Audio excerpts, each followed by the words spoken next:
J'aimerais qu'on puisse aborder donc là aussi toujours dans cette cette vision fractalisée. Donc on part un petit peu, si vous voyez bien, chers internautes, du plus grand qu'on pouvait partir, à savoir une région comme la Savoie.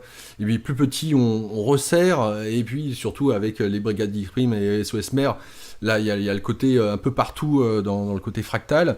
En même temps, avec les cantons solidaires autonomes, bah, on est dans cette logique-là. Alors, pour le coup, Annie et Malik, j'aimerais que tous les deux vous puissiez nous dire comment est-ce que vous êtes rencontrés. Brèvement, c'est important. Pourquoi? Parce que pour le coup, Annie, t'as souhaité, je pense, venir avec Malik, à moins que Malik ait dit non, non, est-ce qu'il est possible d'intervenir? Je souhaite venir avec toi. En quoi, justement, le duo que vous êtes, et est-ce que vous êtes dans la même région, le même coin? Pourquoi est-ce qu'il était intéressant pour vous deux de venir ensemble pour nous parler des cantons solidaires autonomes? C'est très simple, c'est moi qui ai demandé à Malik s'il pouvait accompagner Pourquoi? parce que c'est 3 ans, je fatigue et là j'ai pris un peu de recul, je me repose un peu et depuis, depuis 1 ou 2 mois, c'est Malik et Mine qui s'occupent du serveur des cantons puisque tous les jours il y a beaucoup de personnes qui rejoignent les cantons et, et je me repose, on va dire, en ce moment. Alors, il y a 3 mois, lorsque tu m'as invité, j'ai accepté, donc j'ai assumé ce soir, d'où je suis là. Mais généralement, vous voyez, ce week-end, là, demain, pas Malik, il est à Pau, je crois, le soir, alors qu'il est du 57, parce que demain et après-demain, nous étions également invités à une réunion intergroupe à laquelle on nous a proposé un stand. Voilà. Donc c'est Malik, enfin le droit chemin et Mine qui prennent le relais en attendant. Voilà, moi je suis en mode repos pour l'instant. D'accord. Alors je sais pas, lequel de vous deux veut prendre la parole pour nous donner un petit peu l'action des cantons solidaires autonomes? Je vais vous On va donner, commencer par Annie, mère aux Annie? dames. en fait, je vais donner le qui représente très très bien, il présente très très bien les cantons. Donc l'idée des cantons solidaires et autonomes est née pendant le premier confinement, en mars 2021, par plusieurs personnes, voilà, des femmes. Là, on a fait un groupe de femmes. On était déjà sur un autre projet et qui est tombé à l'autre parce que justement, il y a toujours des personnes qui veulent créer cette petite pyramide, qui veulent prendre la main sur les autres, qui n'est absolument pas l'objectif. Donc les cantons solidaires et autonomes, en fait, ont été créés de façon à ce que chacun garde son autonomie. L'idée première, c'est de recréer le lien social, la chose qu'on a perdue. Hein, c'est de recréer le lien social par secteur dans nos cantons. Donc, et puis de réapprendre à vivre un peu plus en autonomie, moins dépendre du système, que ce soit l'autonomie alimentaire, l'autonomie énergétique et l'autonomie, enfin, un peu toutes les autonomies, parce que l'autonomie c'est très large. Et le début de l'autonomie, c'est de réapprendre à réfléchir par nous-mêmes comment on veut mener sa propre vie. Personne n'a le droit de nous l'imposer en fait, hein, puisqu'on est libre. Alors il y a ceux qui veulent voilà, rester dans le système actuel et puis les autres qui se cherchent. Donc c'est une des portes que l'on propose. Donc on n'impose rien bien entendu. Donc l'autonomie individuelle c'est très compliqué hein, puisqu'on est tous plus ou moins embriqués dans le système. Donc l'idée c'est de faire de l'autonomie participative en utilisant le savoir-faire de chacun d'entre nous puisqu'on a tous des savoir-faire et des compétences qui seront différentes. Donc, de réunir nos savoir-faire, nos compétences et de nous former mutuellement à à tous ces savoir-faire. Donc, il y a des personnes, il y a 130 cantons qui se sont créés un peu partout en France, dans les îles. La Suisse s'organise, enfin, en Espagne, un peu partout des personnes. Beaucoup se cherchent et d'autres ont déjà avancé. Et puis l'idée, c'est pas de rester sur les réseaux sociaux, c'est surtout de travailler sur le terrain, hein, concrètement. Donc il y a des réunions physiques qui se font. On a commencé avant les cantons, on a commencé déjà à faire des réunions physiques euh, depuis mai 2019. Donc là, on a dû faire 27 ou 28 réunions physiques où on se rencontre. Et là, aujourd'hui, il y a des terrains, il y a des maisons, il y a des fermes autonomes, etc. Donc, on se retrouve sur des lieux, sur des jardins ou sur des fermes, et puis voilà, on avance, on fabrique des toilettes, des toilettes sèches, on fabrique des desserts, on fabrique des terrains de permaculture et on se déplace d'un canton à l'autre, puisque l'idée c'est de travailler vraiment à proximité, d'où le canton qui fait un compromis entre le département qui peut être trop grand pour le déplacement, hein, et puis la commune qui peut être trop petite. Donc c'était un compromis. Mais tout en étant chacun autonome dans nos cantons, nous sommes quand même tous en lien les uns avec les autres pour partager nos savoir-faire en intercanton. Donc sur le serveur, vous retrouverez toutes les compétences qui sont partagées, que ce soit de la permaculture, de l'énergie, de l'eau et la fabrication de nos produits cosmétiques, hein, dentifrice, gel douche, shampoing, tout ce qui pourrait faire en sorte qu'on réapprenne à vivre avec avec le moins de surconsommation possible, voilà, tout simplement. Voilà, je crois que j'ai fait un tour. Et puis je vais en laisser à Mali. Alors, Oui, pardon. j'ai quelques questions par rapport à tes propos, et effectivement, soit Malik, soit toi, pouvez répondre après, sans problème, sans compter que si Paul Fournier ou Yvan Malchef ont des questions en même temps, pas de souci par rapport à ça. La première, tu as mentionné quelque chose qui, à mon sens, est très intéressant. Au-delà du partage de savoir-faire, il y avait derrière l'idée du savoir-être, à savoir, il s'agit de reformater, j'allais dire, le petit vélo dans la tête. Et ça, c'est très intéressant parce que je me demandais dans quelle mesure les gens qui venaient à vous, qui peut-être avaient cette idée très pragmatique, très, j'allais dire, terrien, entre guillemets, entre, comme tu le disais, faire une serre, une éco-construction, un potager, ou voilà, c'est très terrien. Mais pour le coup, quand on commence à envisager de réfléchir sur quel est mon rôle de citoyen, tout à l'heure, justement, Alexandre l'a très bien mentionné, sur la notion de qu'est-ce qu'être citoyen, moi par rapport à la cité, et puis moi avec moi, sur qu'est-ce que me donner du bien-être, où on aborderait entre guillemets plus ou moins des questions d'ordre spirituel, qui suis-je, qu'est-ce que je fais ici, c'est quoi le sens de la vie, etc. Est-ce que ces questions-là sont d'office, d'emblée, mûres quand les personnes rejoignent les cantons solidaires autonomes, ou est-ce que c'est quelque chose auquel elles sont, entre guillemets, confrontées pour les très matérialistes, qui veulent juste du partage, et puis sont peut-être confrontées à « Ah, mais de quoi il me parle, en fait? C'est quoi ce côté-là un petit peu bizarre? On parle d'intériorité, enfin, moi, ça m'intéresse pas. Est-ce que tu comprends, ou est-ce que vous comprenez ma question? » Alors c'est compliqué puisque déjà logique et d'autre pas. Donc c'est vrai comme le dit tout le monde. Moi je crois qu'effectivement c'est super compliqué de vivre tous ensemble. Et voilà, l'expérience, pas mon expérience personnelle fait que j'y crois pas non plus. Par contre, je crois en l'intelligence collective et je pense que l'on peut tous s'entraider sans vivre ensemble. Et oui, c'est se remettre en question, c'est être spirituel, c'est plein de choses. Et surtout, ne arrêter de vouloir imposer ses idées aux autres. Ça, c'est très compliqué pour beaucoup. Euh, Peut-être pour moi aussi, j'en sais rien. Peut-être on n'en est pas conscience. Mais c'est vrai que j'ai pas mal de remise en question depuis toutes ces 3 années où je suis dans cette optique. Et oui, c'est pas, il y a des personnes qui arrivent tous les jours et il y a des personnes dans tous les esprits. Donc, justement, il y a une réunion qui se fait, une présentation des cantons qui se fait tous les mardis soirs sur le serveur des cantons. C'est Malice et Serveur Mine Discord, oui. Oui, tout à fait, le serveur Discord. Et justement, j'y participe pas parce que j'ai besoin de me poser et puis j'ai pas envie qu'ils aient l'impression que je vienne surveiller et que j'intervienne parce que forcément je suis une pipelette donc j'interviendrai toujours. Donc je préfère ne plus participer. Et puis c'est vrai que quand là ça fait 2 ans maintenant le serveur, donc tout le monde disait Annie et Annie elle en a marre, elle fatigue, donc je veux que les gens réapprennent à s'adresser à d'autres personnes plutôt qu'à moi en permanence. Voilà. Alors, c'est un nouvel apprentissage. Alors Malik, pour le coup, pour répondre à ma question, toi qui es sur le serveur, qui reçoit les nouveaux arrivants, est-ce que cette approche j'allais dire humaine, mais dans la partie spirituelle, d'ordre existentiel, est compris, intégré par ceux qui rejoignent les cantons solidaires et autonomes. Justement, la Réunion, elle sert à ça.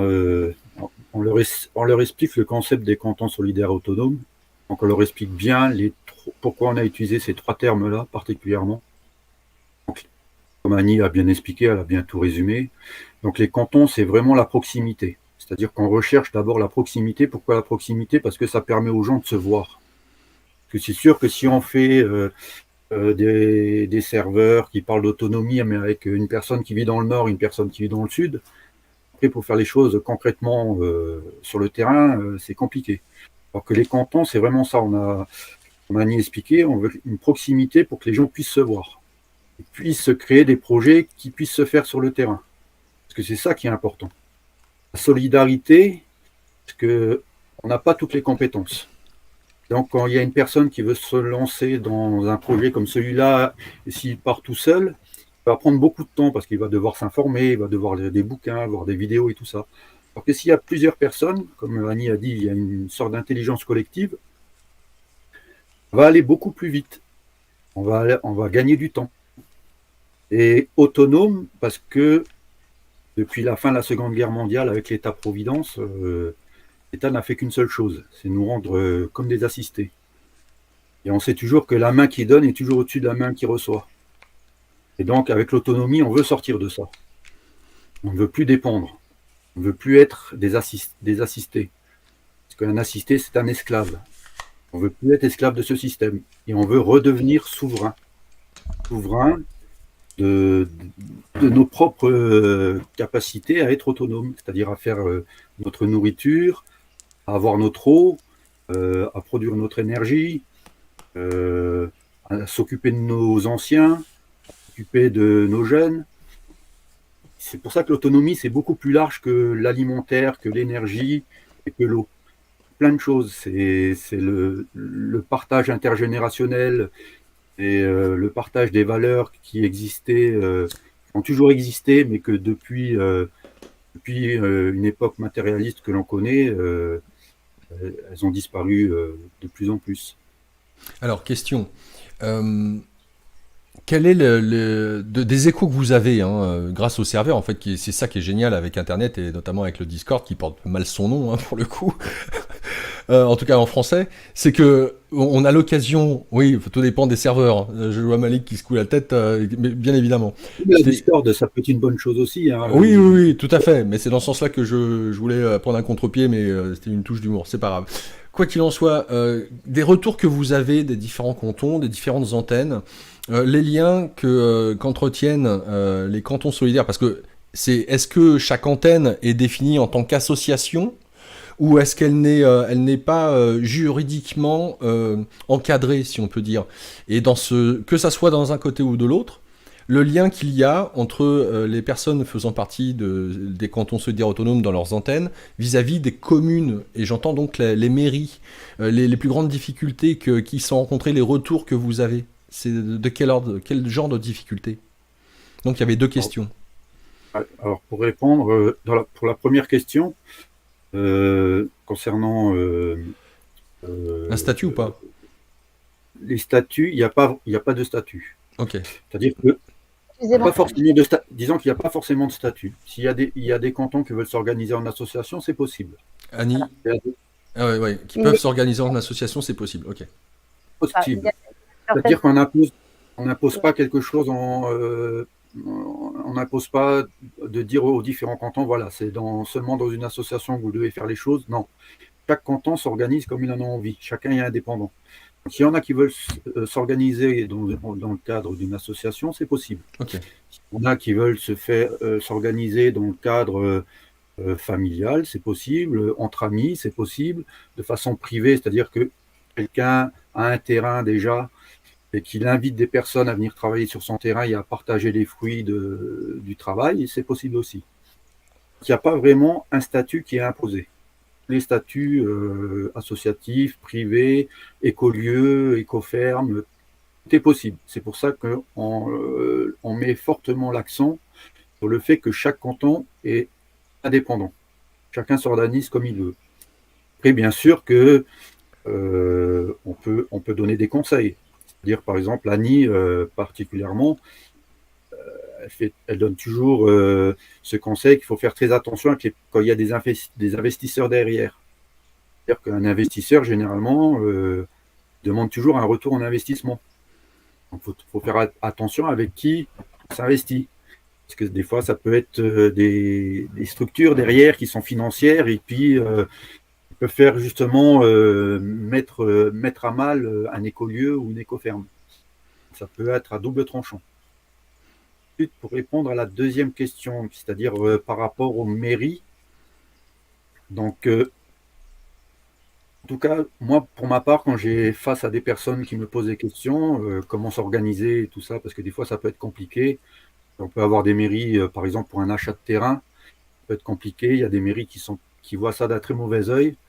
Donc, j'invite toujours les gens à aller vers le maire de sa commune. Parce que c'est toujours important d'aller voir les personnes plutôt que de rester restreint sur soi-même, d'être vu d'un mauvais œil parce qu'on se dit ah, qu'est-ce qu'il fait celui-là là, dans son coin, là, il a l'air bizarre. C'est toujours un peu le même truc hein, quand on commence à sortir un peu des sentiers battus. Des sentiers battus, on nous regarde toujours d'un mauvais œil. Donc j'invite les personnes à faire le premier pas, à faire la démarche d'aller voir que ce soit le maire, que ce soit les commerçants, que ce soit les producteurs locaux, et de parler du projet qu'on est en train de mettre en place. Et comme ça, je pense que c'est beaucoup plus bienveillant, et les personnes sont prêtes à entendre, et peut-être même on peut avoir de très bonnes surprises. Il ne faut pas hésiter. D'accord. C'est les conseils que je leur donne. Est-ce que justement, en fonction du projet d'une antenne, est-ce que les mairies peuvent jouer le jeu au point des fois de dire bah tiens, on a un terrain à un tel endroit, si vous avez envie d'expérimenter, on vous le donne, on vous le prête, on vous le passe. Est-ce qu'il y a des partenariats de cet ordre-là? Alors, je vais te parler d'un exemple bien concret parce que c'est dans un des projets dans lequel je m'investis, en Alsace. J'ai un ami à moi qui a un terrain d'une grande surface, 1,5 hectare, et la mairie de sa commune va regarder ce qu'il va faire. Et donc, ils vont voir comment ça se développe, et si le projet est intéressant, ils sont prêts à mettre à disposition des terrains communaux pour qu'on puisse développer ce qu'on a déjà développé un peu, on va dire, sur notre terrain témoin. Et donc oui, il y a certaines communes qui peuvent jouer le jeu. Et c'est quoi le projet justement pour parler de cet exemple-là? Il consiste en quoi le projet? C'est un projet de permaculture. C'est-à-dire permaculture, c'est-à-dire faire tout ce qui est potager, fruits, légumes, développer aussi une sorte d'écosystème avec des animaux, faire des serres, développer aussi une sorte d'autonomie en énergie. Sur les serres, on va mettre des systèmes solaires. On va aussi faire planter des arbres fruitiers. Donc tout ça, la commune, elle va regarder ça de très près, parce qu'elle n'a plus envie d'urbaniser son terrain.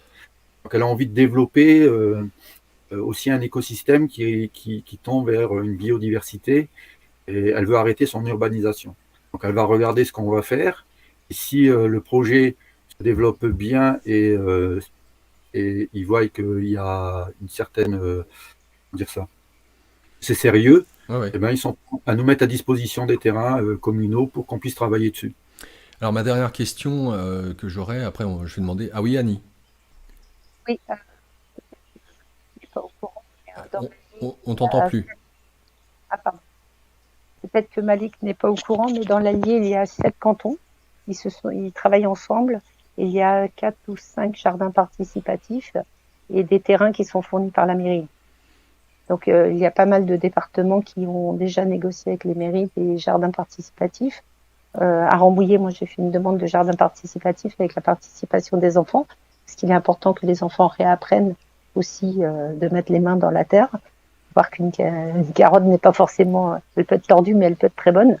Et c'est permettre aussi peut-être aux parents de recuisiner Voilà, et ça, pour nous, c'est important dans les cantons. Donc, il y a pas mal de cantons qui oui, ont obtenu soit des terrains avec des particuliers, soit des terrains avec les mairies. Voilà, excuse-moi, Malik. Je voulais intervenir. Oui, tu as bien raison. Bien fait d'ajouter.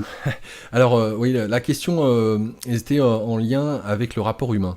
C'est-à-dire, et ça fait tout à fait écho à ce que disait tout à l'heure Alexandre Boisson sur le fait de faire société, à savoir accepter de vivre avec nos différences. Et là, à travers ces différents laboratoires de ces antennes de cantons solidaires et autonomes, bah, on est confronté à la différence de l'autre. Donc comment ou quels sont les retours que peut-être vous avez en lien avec ces différents groupes qui essayent de se resociabiliser, je dirais. C'est ce qu'on appelle le fameux facteur humain, hein. C'est ce qu'il y a de plus compliqué dans ce projet de future société. C'est ce qu'il y a de plus compliqué, c'est le facteur humain. Ah ouais. Donc oui, le conseil qu'on demande, en tout cas moi le conseil que je donne aux gens, c'est que avant de se lancer dans un projet, il faut apprendre à connaître les personnes avec qui on veut se lancer dans ce projet. Comme le disait Alexandre, il y a un turnover, hein. C'est-à-dire que le problème, c'est qu'il y a des gens qui et tout ça par bienveillance, hein, je comprends, hein, on veut bien faire, on veut aller vite, on veut changer de système parce qu'on en a marre du système actuel. Donc ils se lancent dans des projets, c'est quand ils se sont lancés dans ce projet qu'ils commencent à apprendre à se connaître, ils se rendent compte qu'il y a des différences, et il y a des différences qui sont des fois trop grandes, et donc qui fait qu'il y a une rupture. C'est comme ça que des fois des projets s'effondrent.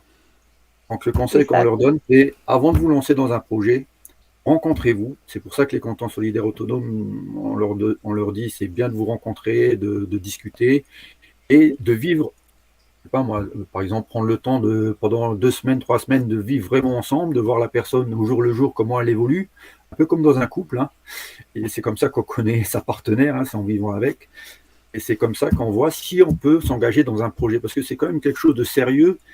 Et comme a dit Alexandre, des fois, il y a des sommes qui sont engagées, et des fois, ça peut être très conflictuel. Il faut savoir avec qui on s'engage. Parce que c'est quand même des choses, c'est pas des projets anodins. Donc voilà, le conseil qu'on leur donne, c'est apprenez à vous connaître de façon intime quasiment. Et là, vous voyez s'il y a vraiment une... je ne demande pas à ce que les gens soient d'accord à 100%, hein, mais au moins qu'il y ait une sorte d'affinité qui permette de se lancer dans des projets importants. Et parce que sinon, ça peut créer des problèmes et c'est dommage, quoi, surtout quand on des si beaux projets. Je laisse la part. Oui, je t'en prie, Annie, vas-y. C'est pas grave, puisque si on réalise qu'on s'entend pas, ça fait des sous-groupes. Et dans un jardin, de toute façon, on n'y sera jamais 50, 100, 200. Donc, de toute façon, il est dit que jusqu'à 9 personnes, ça se passe bien. Au-delà, il vaut mieux faire des sous-groupes. Donc, l'idée, c'est de pas forcément vivre ensemble. Ou alors, il y a des fermes autonomes qui se créent. Et à ce moment-là, c'est en petite quantité. Et si on s'entend pas, ben, c'est pas grave, on poursuit toujours en autonomie, mais chacun de notre côté. Et puis voilà, quoi. Donc, il faut juste, oui, apprendre à se connaître. Il est bien de savoir avec qui il y a l'affinité, avec qui il n'y a pas. Et puis bah, il faut essayer de rester intelligent. Et puis, chacun avance de son côté. En théorie, ça devrait bien se passer. Même s'il y a des mésententes, c'est pas grave. Il suffit de se séparer intelligemment et puis de créer chacun son jardin ou sa petite ferme, voilà, de son côté.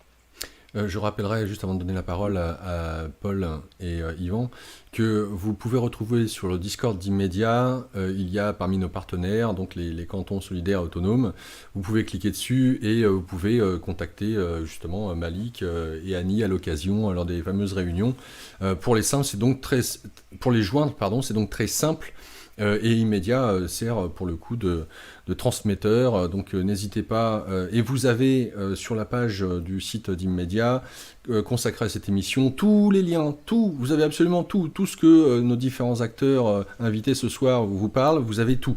Donc vous cliquez, vous y allez, vous prenez contact, voilà, c'est pour vous donner un petit peu le mode opératif. Donc je donne la parole à Paul Et Yvan, oui, Annie, désolé. Vas-y Annie, on t'entend plus. Nous sommes sur Discord et nous sommes également sur les Facebook, hein, puisque chaque canton a créé son Facebook. Et nous avons un site web qui s'appelle Canton Solidaire Autonome et une page YouTube, bien entendu. Voilà, sur lequel vous retrouvez les recettes et les différents partages. Voilà, je laisse la parole. Merci de ce complément d'information. Donc, à nouveau, Paul, est-ce que tu avais eu connaissance des cantons solidaires autonomes? Qu'est-ce que tu penses de cette initiative?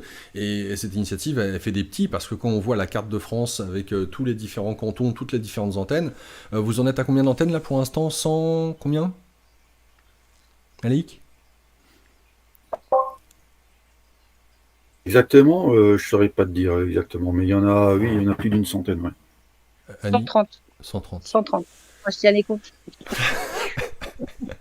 Alors, on est même dans l'international, hein. On a des personnes qui sont dans l'international, par exemple, qui sont vachement actifs, c'est en Suisse, juste à côté de la Savoie, hein. Ils doivent avoir ça dans les gènes, hein. Très autonomiste et très, très actif. Oui, il y a la Suisse où c'est très actif. On a quelques où ça bouge pas mal aussi à l'étranger. On a l'Allemagne, on a quelques personnes en Allemagne, en Belgique, et, et puis dans d'autres pays, mais bon, après, ça reste Minoritaire. très, très minoritaire. Bon, en tout cas, super. Alors, Paul, je te laisse la parole. Qu'en penses-tu? Avais-tu connaissance? Réflexion ou questions à nos invités? Je crois que si je me trompe pas, on s'était rencontré avec Annie justement. Est-ce que tu étais en présence avec Alexandre quand on avait été Place Nave justement sur ces fameux marchés sur lesquels on commençait déjà à parler de la constitution des brigades d'ICRIM justement. Il me semble qu'on s'est rencontrés. Donc on en avait parlé en tout cas. Et pour le coup, effectivement, j'étais un peu au courant et j'avais été voir justement les pages, enfin les pages Facebook, celle du début, et puis j'ai suivi un peu ce qui se passait, et surtout sur le déploiement. Là, j'étais stupéfait de voir effectivement que ça se déployait bien aussi, quoi. Et puis, quant à l'idée de fond, bah, c'est juste génial, puisque, comment vous dire, c'est ce que je vous disais de ce qu'on peut penser des lieux négantropiques, c'est-à-dire par définition, des lieux comme ça qui arrivent à s'organiser, s'autogérer, d'un commun accord, avec de la bienveillance, tout en ayant l'idée de déploiement et cette idée de raisonnabilité dans tout aussi, quoi. Voilà. Et je pense que ça fait partie, bah, justement de ces prototypes qui sont pour moi des ruptures d'échelle au niveau humain et social. Maintenant, effectivement, je rejoins Malik sur l'idée que pour les personnalités et pour l'individuel, ça peut paraître compliqué, puisque je l'ai vécu aussi pour avoir fait le tour à la fois des premiers écolieux de départ. Je pense celui qu'on retrouve encore dans notre région, pas si loin, là, du côté de Limoges, Bussière Bofi, par exemple, donc, qui s'est déployé.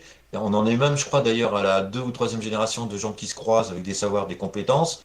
Ça devient des lieux, je dirais presque multimodal, parce qu'on y trouve des artisans, on y trouve des maraîchers, on y trouve enfin, toutes sortes de personnes avec des compétences dans le soin, avec des compétences, voilà. Et ça fait effectivement reasoning et ça se déploie. Donc sur le fond, je trouve ça simplement génial. Et je crois que c'est ça la rupture d'échelle humaine. Alors maintenant, je dirais par contre ça c'est plutôt sur le côté positif, sur le côté négatif, je dirais qu'il y a effectivement cette discordance souvent qui apparaît dans l'individu, justement par ces différences, en mettant souvent d'ailleurs l'ego plus en avant qu'il le faudrait, et qui empêche et qui réfrène d'ailleurs la créativité collective dans ce cas-là. Mais je pense, parce que je l'ai vécu aussi, que de plus en plus on trouve aussi des gens, des facilitateurs, un peu comme moi. Bon, moi je suis animateur socioculturel de métier, mais qui va jouer le rôle de régulateur et de modérateur et puis surtout qui vont travailler par découleson sur ce que j'appellerais moi la sociopsychologie humaine, et qui fait que on apprend comme ça que bah, justement chaque individu, tout en étant différent et diversifié, il y a ce qu'on appelle, alors c'est le terme je l'aime pas, mais ce qu'on appelle des phénoménologies individuelles, qui fait que quand on les connaît et quand on les a compris, eh ben, on peut maturer ensemble l'esprit créatif, l'intelligence collective à ce moment-là peut se déployer. Et du coup, je crois que de plus en plus, alors j'en discutais il n'y a pas longtemps encore, il y a 2 jours avec Philippe Bobola, entre autres, qui disait ben, la même chose en fait, c'est-à-dire qu'il faut apprendre à savoir qui on est, qui nous sommes, et à se réapproprier cette faculté de prendre le temps de se connaître. Là, je crois que Malik a parfaitement raison en disant que ce temps-là, ces temps-là sont essentiels. Parce qu'effectivement, on s'embarque sur un bateau unique, et il peut être considéré à un moment donné comme quelque chose qui va nous emmener vers ce qu'on appelle la promiscuité. Et dans cette promiscuité, bah, justement, apparaît bah, les différences, les égos déployés, l'orgueil parfois, etc., etc. Et d'où l'intérêt, justement, peut-être de réfléchir à justement faire. Je reparle à cette idée d'animation hein, socioculturelle. Animer, c'est l'âme, c'est animer les âmes de manière à ce que ça se passe de manière bienveillante, vertueuse. Et pour ce faire, bah, on sait, il y a des, il y a des codes, certes, hein, de comportement social, mais il y a aussi des outils. Et c'est aussi vers ces outils qu'il faut aller, justement, comme quand on parle, par exemple, de communication non violente ou de choses comme ça, bah, qui vont favoriser pour permettre d'encore plus vite déployer ces idées qui sont, à mon avis, pour moi, enfin, euh, j'ai pas d'autre mot que dire, c'est la nouvelle Terre, c'est ce qui vient, c'est le monde de demain. Et c'est justement une réflexion élargie sur bah, tout l'intérêt qu'on a de le construire tout de suite et maintenant pour déployer ça de manière à ce que les générations futures puissent en être très vite et très tôt les bénéficiaires. Donc, voilà. Merci à toi, Paul. Yvan, alors pour le coup, Yvan, je te cadre.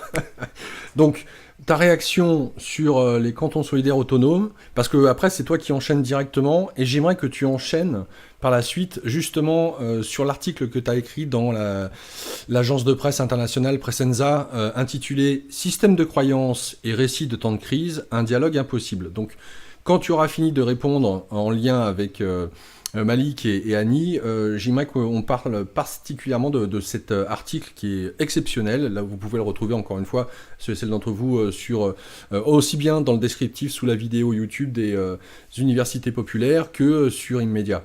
Voilà, je te laisse la parole, Yvan. Merci de me cadrer. Tout d'abord, oui, sur les cantons solidaires. Alors, non, là encore, je ne connaissais pas. Ça me fait penser à une initiative peut-être plus ancienne qui ressemblait dans l'esprit les villes en transition avec Rob Hopkins. Hein, je ne sais plus dans quelle année ça a été lancé, mais le principe était un peu le même, de partir effectivement du local, faire si possible alliance, si c'était possible avec les maires, pour trouver des réponses concrètes, locales, territoriales, sur des sujets effectivement alimentaires, énergétiques. Voilà, donc je ne sais pas si vous connaissiez les villes en transition, mais certainement, voilà, ça me fait penser dans l'esprit un peu, même si je suis sûr qu'après, il y a peut-être des différences, bien entendu. Mais là encore, moi, je suis très admiratif parce que ce qui bouge, ce qui vous meut, c'est toujours les mêmes principes. C'est des femmes et des hommes debout qui reprennent leur souveraineté d'être. Et Malik, tu l'as dit magnifiquement, et qui à un moment font, c'est-à-dire c'est concret, on fait quoi. Et le faire, il est quand même très important parce que j'ai été dans beaucoup de groupes animés d'intentions magnifiques, on passe des heures à refaire le monde, etc. Et c'est très très bien, on en a besoin, mais au sortir, il n'y a rien quoi. Donc, il n'y a rien de concret, enfin peu de choses concrètes. Donc, là, on se met en marche, on fait, et quelque part, hein, comme on dit parfois, on marche en discours, hein, c'est de la traduction de l'anglais, mais c'est vraiment ça, hein, c'est walk the talk.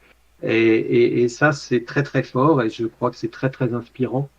Ça permet à beaucoup de personnes de se mettre concrètement en mouvement, parce que les grandes idées, changer le monde et tout ça, super, mais je fais quoi concrètement, quoi, demain, là comment je commence et ce que vous faites répond en partie à ça, que je suis très admiratif, voilà, tout simplement.